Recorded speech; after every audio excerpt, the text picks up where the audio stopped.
Mtoto anapokuwa anakuangalia wewe kama role model wake, anakuangalia kama mnasihi, anakuangalia wewe kama kioo mbele yake, maana anajua wewe haukosei, anaona wewe ndio kila kitu. Hivi kuna habari ya kwamba kuna maneno fulani ukimwambia mtoto wako yaweza kumvunja moyo?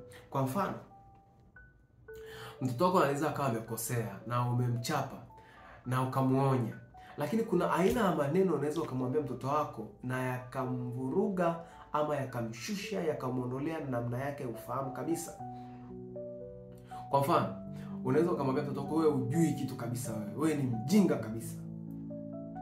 Yale maneno usifikiri yale maneno yanabaki hivyo hivyo.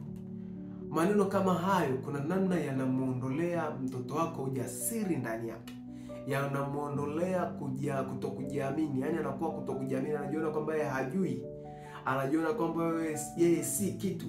Hata anaweza kaenda darasani, yale maneno akaanza kumrudia moyoni mwake ya kwamba hawezi, ya kwamba hajui.